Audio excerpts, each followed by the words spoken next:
Hello बच्चों, मेरा नाम हरिओम है और मैं एक कंप्यूटर साइंस क्लास 11th की सीरीज स्टार्ट करने जा रहा हूँ। इस वीडियो सीरीज में हम यूनिट 5 से स्टार्ट करेंगे, जो कि पहला चैप्टर है और पहली यूनिट है प्रोग्रामिंग से रिलेटेड। इसके बाद में हम थियोरेटिकल पार्ट भी कवर करेंगे। So let's get started. So, okay. So here we are having first question. So ये पहला क्वेश्चन है to find the sum of two numbers. इसको हम देखेंगे कि पहले हम मैथमेटिक्स में कैसे करते थे एंड देन आफ्टर हम देखेंगे कि पाइथन प्रोग्रामिंग में इसको कैसे करेंगे। सो इन जनरल और इन मैथमेटिक्स हम कैसे करते हैं कि दो नंबर्स लिए, लेट्स से 10 एंड 20, दोनों का एडिशन किया और जो भी रिजल्ट आया वो हमने बताया कि दिस इज 30। सेम वे में हम दो नंबर लिए बट इनको दो वेरिएबल में स्टोर कर लिए, जैसे हम अलजेब्रा में स्टोर करते थे कि x and y. Same way में हमने नंबर 1 एंड नंबर 2 में दो वैल्यूज स्टोर कर ली, इन दोनों वैल्यूज का एडिशन किया और तीसरे वेरिएबल, इनको वेरिएबल कहते हैं जिसमें हम टेम्परेरी वैल्यू स्टोर कर रहे हैं, तो तीसरे वेरिएबल रिजल्ट में हमने इसको स्टोर कर लिया। बट ये हमें यूजर को भी बताना होता है, उसके लिए हमें स्क्रीन पे डिस्प्ले करना होता है, उसके लिए ये कमांड है प्रिंट। प्रिंट कमांड से हमने रिजल्ट को स्क्रीन पे डिस्प्ले भी कर दिया कि क्या कैलकुलेशन आई थी। ठीक, ओके। जैसे हम अभी कह रहे थे कि हमने दो वेरिएबल यूज किए, num1 एंड num2। तो ये वेरिएबल होते क्या हैं?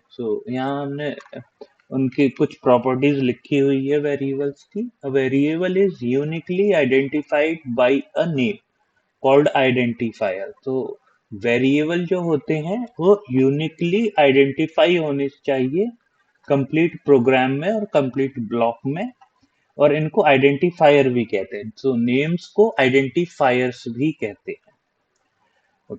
Variable is stored in memory. So जब भी हम वेरिएबल लेते हैं लाइक num1, नेम, प्राइस, जब भी हम इस तरीके से लेते हैं, ये स्टोर होने के लिए इनकी जो भी वैल्यू होती है एक पर्टिकुलर मेमोरी पोजीशन पे स्टोर हो जाती है, तो जिससे कि हम बाद में जब भी हम यूज करना चाहें, रीयूज करना चाहें, तो हम रीयूज कर सकते हैं।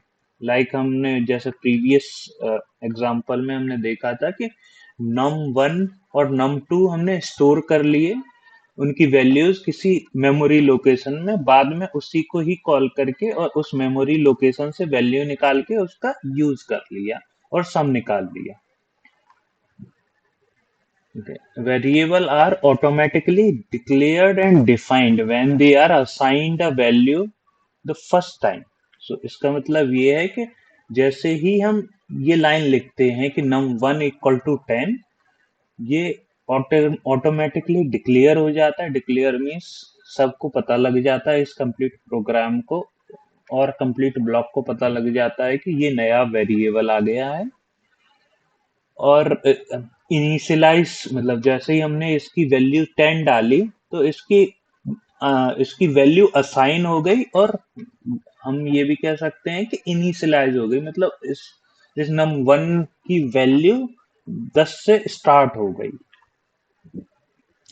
ओके, जैसा हमने ये देखा आइडेंटिफायर। तो next topic is identifier only. Identifier, तो हम इसको थोड़ा समझते हैं आइडेंटिफायर्स क्या होते हैं। An identifier is a user defined name। तो आइडेंटिफायर क्या होते हैं? यूजर ने जो डिफाइन किए हैं नेम, लाइक num1 हमने डिफाइन किया था, हम यूजर हैं तो हमने डिफाइन किया था num1, तो ये एक आइडेंटिफायर है, हमने इसको नेम दे दिया था। तो identifier nothing but the name of the memory, तो हम जिसको हम बाद में कभी भी एक्सेस कर सकते हैं। Defined name given to a variable, मतलब जो भी यूजर डिफाइंड नेम हम वेरिएबल को देते हैं, not only variable, function and और कांस्टेंट। कांस्टेंट हम बाद में पढ़ेंगे क्या होते हैं, but function similar to variable constant भी होते हैं बट उनकी वैल्यूज फिक्स होती हैं। सो वेरिएबल फंक्शन कांस्टेंट को जो यूजर डिफाइंड नेम होता है उसी को ही आइडेंटिफायर कहते हैं, मतलब नेम को आइडेंटिफायर कहते हैं। इनका कंप्लीट यूज वेरिएबल कहलाता है, ठीक। रूल्स, सो आइडेंटिफायर नेम, नेम राइटिंग के कुछ रूल्स हैं, उनको आइडेंटिफायर रूल्स बोलते हैं। और हर प्रोग्रामिंग लैंग्वेज, जैसे पाइथन एक प्रोग्रामिंग लैंग्वेज है तो इसके अपने कुछ रूल्स हैं। जैसे सी एंड सी प्लस प्लस, जब हम लेट्स से मैं अगर पढ़ाऊंगा और वीडियो सीरीज बनाऊंगा उसकी, तो मैं उसमें भी बताऊंगा कि क्या सेट ऑफ रूल्स हैं उसके आइडेंटिफाई डिफाइन करने के। तो ये लैंग्वेज टू लैंग्वेज वेरी करते हैं, ठीक। तो अभी हम पाइथन के ही पढ़ेंगे। The name should begin with an underscore और लोअर अल्फाबेट और एन अंडरस्कोर साइन। अच्छा सॉरी, तो ये कह रहा है कि जो भी आइडेंटिफायर स्टार्ट होगा या फिर तो upper case lower case alphabet होगा, और स्टार्ट हो सकता है अंडरस्कोर से, जैसा हमने ये देखा सेकंड एग्जांपल, ये अंडरस्कोर से स्टार्ट हुआ है तो वही स्टिल ये वैलिड नेम है। लोअर केस से स्टार्ट हुआ है, यहाँ अपर केस भी हो सकता था, ठीक है। इट कैन बी, सो ये है फर्स्ट फर्स्ट रूल है, पहला कैरेक्टर क्या होना चाहिए। तो जे वन अगर हमने लिख दिया या एट द रेट लिख दिया तो ये वैलिड आइडेंटिफायर नहीं है। जब प्रोग्राम लिखोगे और ऐसा ऐसा वेरिएबल का नेम दोगे और आइडेंटिफायर बनाओगे तो ये एरर दे देगा और ये रन नहीं होगा। It can be an length, it can be any length means कितना भी लंबा हो सकता है, बट प्रिसाइज थोड़ा होना चाहिए और रीडेबल होना चाहिए, और जितना शॉर्ट रख सको रखो, जैसे कि बाद में जब रीयूज करोगे तो या फिर और कोई सेम प्रोग्राम यूज कर रहा होगा देन वो इजी होगा understanding. So it is preferred to keep it short and meaningful. It should not be a keyword और रिजर्व्ड वर्ड्स, मतलब कोई भी कीवर्ड और रिजर्व्ड वर्ड नहीं होने चाहिए। कीवर्ड रिजर्व वर्ड हम बाद में पढ़ेंगे, इसी इसी स्लाइड में है, बट थोड़े एक दो स्लाइड्स के बाद हम उसको भी देखेंगे। We can not use special symbol like exclamation, इसको एक्सक्लेमेशन कहते हैं, इसको एट द रेट, इसको हैश, इसको डॉलर, इसको परसेंटेज। ये इनसे कोई भी मीन्स किसी भी आइडेंटिफायर में ये सिंबल्स नहीं होने चाहिए, special symbol, neither in the starting nor in between, बीच में भी कहीं नहीं होने चाहिए। ओके, जैसा हमने कहा था कीवर्ड, नेक्स्ट टॉपिक है कीवर्ड। कीवर्ड क्या होते हैं, तो ये रिजर्व वर्ड्स होते हैं विथ स्पेशल मीनिंग।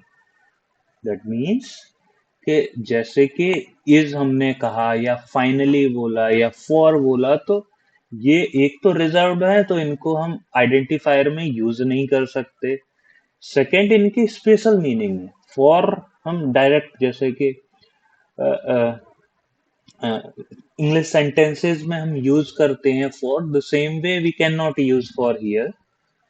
उसका रीजन है क्योंकि ये रिजर्व्ड है और उनके कुछ स्पेशल मीनिंग है। जब हम कोई भी चीज रिपीटेडली करना चाहेंगे तो हम ये for as a loop use करेंगे। Same while as a loop हम यूज करते हैं। जैसे कि ये ट्रू एंड फॉल्स हम बूलियन वेरिएबल में वैल्यूज असाइन करने के लिए यूज करते हैं या कंपेयर करने के लिए यूज कर रहे होंगे। सिमिलर वे में अदर कीवर्ड्स जितने भी हैं उनके कुछ स्पेशल मीनिंग होते हैं। It can be used in our program only for the purpose for which it has been defined. इसका मतलब ये है कि जिसके लिए ये डिफाइंड है, जिस पर्पस के लिए ये कीवर्ड डिफाइंड है और जो भी इसका स्पेशल मीनिंग डिफाइंड है उसी के लिए यूज किया जा सकता है, एनीवेयर नहीं यूज कर सकते। ये सेम वर्क करता है जैसे हमारी ग्रामर करती है कि हम कहीं भी कोई भी वर्ड यूज नहीं कर सकते, सब वर्ड्स के स्पेशल मीनिंग होते हैं। पाइथन इज केस सेंसिटिव, इसका मतलब ये है कि ये केस सेंसिटिव है। दैट मीन्स फॉल्स जिसमें एफ कैप्स है या अपर केस है, और फॉल्स स्मॉल केस दोनों डिफरेंट है यहाँ। Keyword must be written exactly as given, इनको जैसा दिया गया है वैसा ही यूज करना होगा। दैट मीन्स जैसे कि यहाँ लिखा हुआ है नॉन लोकल, तो हम स्पेस बीच में नहीं कर सकते, नॉन अलग और लोकल अलग नहीं कर सकते, हमें कंप्लीट सेम वर्ड यूज करना होगा। इवन दो हम ये भी नहीं कर सकते कि एन को कैप्स कर दें, अदरवाइज ये डिफरेंट वर्ड हो जाएगा। अच्छा, ठीक। नेक्स्ट नेक्स्ट सब टॉपिक इज कमेंट्स। तो कमेंट्स क्या होता है? कमेंट्स नथिंग बट जब हम कोई भी स्क्रिप्ट राइटिंग करते हैं या कुछ भी प्रोग्राम लिखते हैं, तो हम उसको कोई और यूजर या लेट से हमने ही कुछ एक बड़ा प्रोग्राम लिखा, बहुत बड़ा प्रोग्राम, और उसको लेट से हमने एक टाइम लिख दिया और 2-3 महीने 4 महीने बाद अगेन हम देख रहे हैं तो हम खुद ही भूल जाएंगे कि किस लिए लिखा था इतना बड़ा प्रोग्राम और क्या यूज है, बीच बीच में हमने क्या लॉजिक लगाए थे उसके लिए। जैसे कि हम बड़ा डेरिवेशन से फिजिक्स या मैथमेटिक्स का हुआ तो भूल जाते हैं हम उसको, तो साइड से हम उसकी कमेंट लिखते रहते हैं कि ये हमने किया, लेट से साइन का रिवर्स किया और something like that. The same way, we write comments in our program. तो अब इसकी कुछ प्रॉपर्टी पढ़ लेते हैं। Comments are used to add a note or a remark in the source code। मतलब कमेंट नोट्स या रिमार्क ऐड करने के लिए यूज होता है source code. Comments are not executed by interpreter, मतलब जब भी इंटरप्रेटर, ये भी हम पढ़ेंगे, एक कंपाइलर होता है, इंटरप्रेटर होता है, तो पाइथन के लिए इंटरप्रेटर हम यूज करते हैं। तो कमेंट्स इंटरप्रेटर द्वारा रीड नहीं किए जाते, मतलब वो एग्जीक्यूट नहीं होते हैं, ना ही रीड होते हैं, ना ही कुछ करेगा, उन पे एक्शन लेगा, एज इट इज छोड़ देगा और rest of the program read करेगा interpreter. They are added with the purpose of making the source code easier for programmer to understand। जैसा मैंने कहा कि प्रोग्रामर को इजीली अंडरस्टैंड करने के लिए ये यूज होता है। They are used primarily to document the meaning and purpose of the source code। ये कह रहा है कि पहले सोर्स कोड को, इसका प्राइमरी पर्पज है कि सोर्स कोड की डॉक्यूमेंटेशन करने के लिए यूज होता है। डॉक्यूमेंटेशन हम आगे पढ़ेंगे क्या होता है, बट इन शॉर्ट ये समझ सकते हैं कि बाद में अगर कोई प्रोग्राम को समझना चाहे, उसको इजीली समझ में आए वो कॉम्प्लेक्स प्रोग्राम, उसके लिए हम डॉक्यूमेंटेशन करते हैं, और उस यही प्राइमरी पर्पस होता है। उसमें हम जनरली इनपुट और आउटपुट लिख देते हैं, जिससे कि और क्लियर हो जाए कि क्या इस प्रोग्राम को इनपुट चाहिए और क्या आउटपुट आएगा, इसका बाद में क्या एक्सपेक्टेड है आउटपुट।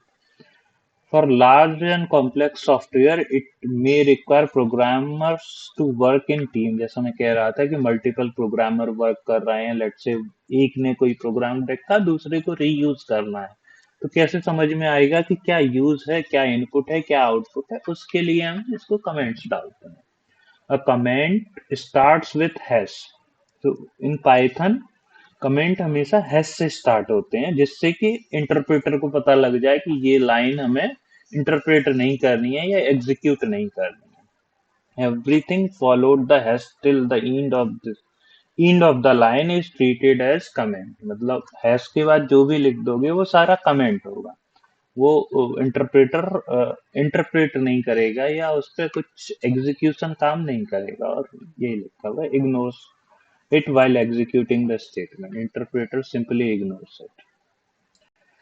जैसे कि ये प्रोग्राम हमने लिखा था, लास्ट वाला ही है, सिंपल एग्जांपल है। num1 num2 दो वेरिएबल्स हैं, उनका एडिशन लिया और प्रिंट कर दिया। अभी ये प्रोग्राम है, छोटा है, आसानी से समझ में आए, लेट्स से क्योंकि मैंने अभी बताया भी है और मैंने लिखा है तो मुझे समझ में आ रहा है। अगर कोई आप अपने फ्रेंड को दिखाओगे कि ये प्रोग्राम क्या कर रहा है, तो हो सकता है कि उसको समझ में ही ना आए। लेकिन अगर हम इसी में ही इस तरीके से एक स्टेटमेंट और एक कमेंट ऐड करते हैं with hash symbol. So hash का मतलब है इसके बाद जो भी लिखा हुआ है एंड ऑफ लाइन, ये comment as a comment treat होगा। तो find the sum of two number, तो इसका मतलब ये उसको समझ में आ जाएगी, आपके फ्रेंड को समझ में आ जाएगा कि ये इस प्रोग्राम का रीजन है, लिखने का रीजन है कि दो नंबर्स का सम निकालना है। मान लो कि और हमने कुछ कमेंट डाल दिए, प्रोवाइड द फर्स्ट नंबर, सो हमने यहाँ पहला नंबर प्रोवाइड कर दिया, let's say 10, second number 20, 20, and then we calculated the sum of that and stored in result, and then after print the result। ठीक, लेट्स से, और ये प्रोग्राम क्यों लिखा ये भी समझ लेते हैं कि लेट्स से कि कल को हमें, अभी तो हम हमारे पास फिक्स नंबर है 10, 10 and 20, let's say next time हमारे पास और कोई नंबर आ गए, चेंज हो गए नंबर्स, तो हमें लिखने पड़ेंगे लेट्स से 20 और 30, और मान लो 40 और 50 आ गए नए नंबर, तो हमें केवल यहाँ ये दो वैल्यूज चेंज कर रही हैं, rest of the program will work as same. तो हम जब ये दो वैल्यूज चेंज कर देंगे, बाकी का प्रोग्राम अपने आप ही कैलकुलेट करेगा और उनका सम प्रिंट कर देगा। ये भी हम जब हम प्रोग्राम चला रहे होंगे, रन कर रहे होंगे, तो हम ये भी देखेंगे कि कैसे होता है। ऑब्जेक्ट, ओके, ये एक इंटरेस्टिंग टॉपिक है ऑब्जेक्ट। इसको हम आगे जब भी हम नेक्स्ट 1 और 2 यूनिट पढ़ रहे होंगे, नेक्स्ट 1 और 2 6 7th यूनिट पढ़ रहे होंगे, तब थोड़ा और डीपली समझेंगे। यहाँ इन शॉर्ट समझते हैं। ये वैसे आपके सिलेबस में क्लास एंड ऑब्जेक्ट है नहीं, स्टिल मैंने थोड़ा सा रेफरेंस लिया है, जिससे कि जब भी हम एडवांस पाइथन पढ़ेंगे, लेट्स से अगर मैं कोई वीडियो सीरीज बनाऊंगा और आप लोग इंटरेस्टेड होंगे, तब हम इन टॉपिक्स को उठाएंगे, क्लास एंड ऑब्जेक्ट, और कैसे क्लासेस बनती हैं, कैसे ऑब्जेक्ट बनते हैं, कहाँ मेमोरी में स्टोर होते हैं, वो बहुत सारी डिटेल्स पढ़ेंगे। बट अभी मैं इनको टच नहीं करूंगा, सिंपल डेफिनेशन आपके एग्जाम के अकॉर्डिंग ही यहाँ समझेंगे। ऑब्जेक्ट, तो Python is an object oriented programming language. इसका मतलब ये है कि पाइथन जो है ऑब्जेक्ट ओरिएंटेड है, मतलब इसका मेन फोकस, मतलब इसके सेंट्रल में ऑब्जेक्ट होता है, उसके आसपास हम चीजें बिल्ड करते हैं। जब हम क्लासेस में एक एग्जांपल लेके क्लासेस में बताऊंगा कैसे हम और कैसे ऑब्जेक्ट ओरिएंटेड प्रोग्रामिंग लिखते हैं। अभी as a real world example समझते हैं कि लेट्स से कि कार है, एक हमारी कार एक ऑब्जेक्ट हम ले सकते हैं, उसके कंपोनेंट एज अ वेरिएबल ले सकते हैं, लेट्स से स्टीयरिंग हुआ, ब्रेक हुआ, सीट हुआ, ये हम एज एन वेरिएबल ले सकते हैं, मेंबर वेरिएबल। और उसकी फंक्शनैलिटी को एज अ फंक्शन ले सकते हैं, जैसे कि स्पीड हुआ, speed speed up, speed down, accelerator, acceleration, और ब्रेक प्रेस एक फंक्शन हो सकता है, ब्रेक प्रेस करने पे गाड़ी रुक जाएगी।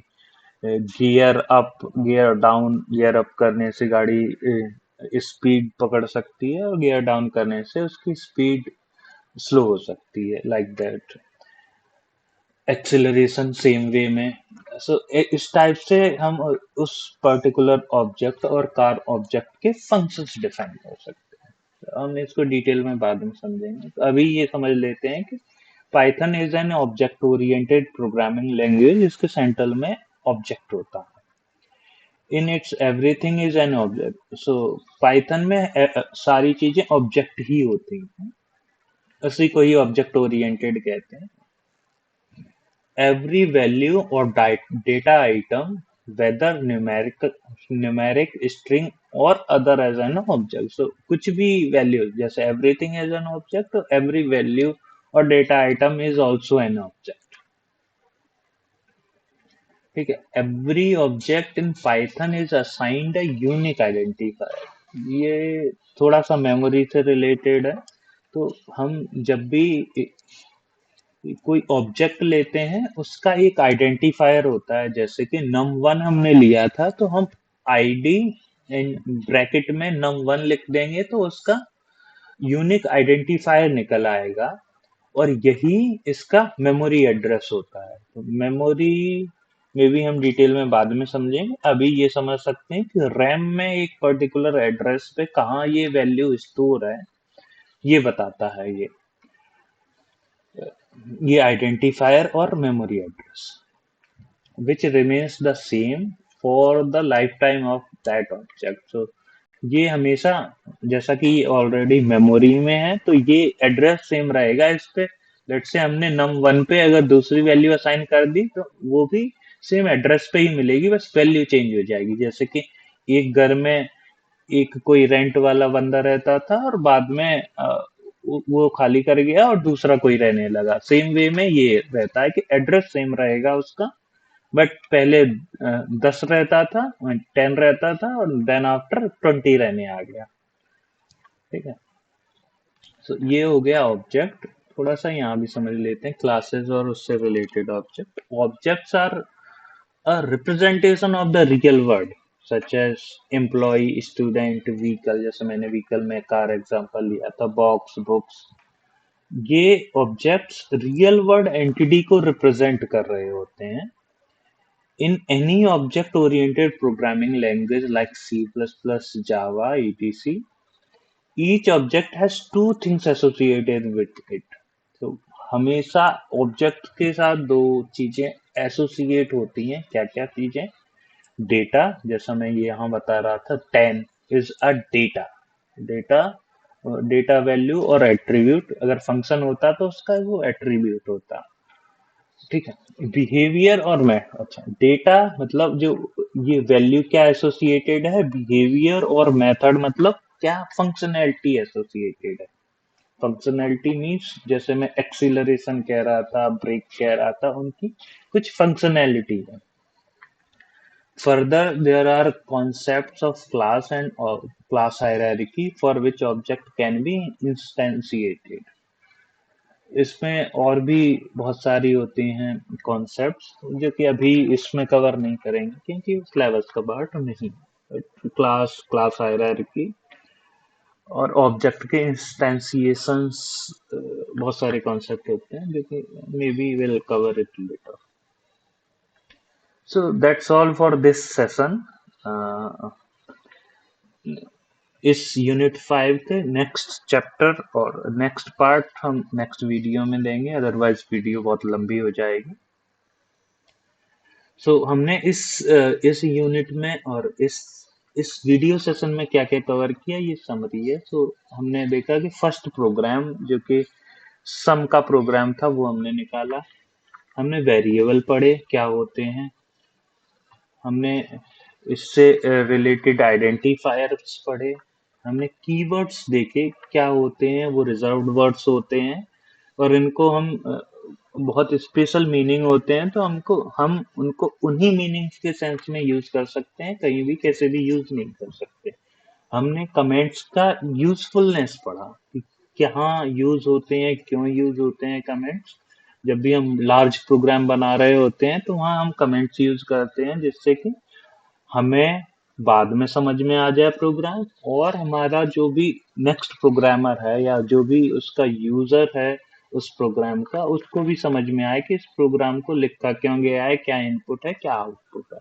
और हमने शॉर्टली ऑब्जेक्ट समझा कि ये रियल वर्ल्ड एंटिटीज होते हैं। That's all for this session.